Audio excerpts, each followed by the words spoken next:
Osmani sultanları. Sultan 5. Murad. Osmani dövletining 33. padişahı.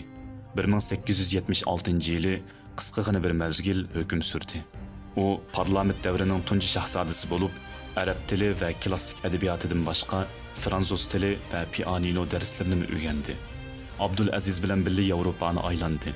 Mayli davlatning ziyolilari bo'lsin, mayli fransuz va inglizlar bo'lsin, hammasining qo'llashiga erishdi. 1876 yili 4 may Abdulazizning shahid qilinishi bilan 5 Murad qattiq qo'rqishga boshladi. O'zini bu voqeaning mas'uli bo'lib qilishdan qochirayotdi. Bu holat uning asabiy va huduqqaq bo'lishiga sabab bo'lib, davlat ishlariga qarayolmag'idek holga kelib qoldi. Benormal qiliqlarining ko'payib ketishi sababli 1876 yili 30 avgust taxtdan tushirildi. 1904 yili 29 may vafot topdi.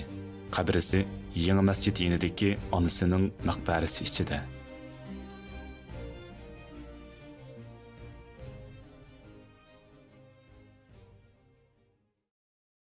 اذكر الصديق فخرا وابن عفان، البعر سلان والفاتح عثمان، وابنتا شفين والغازي سليمان، اسأل الرومان عنهم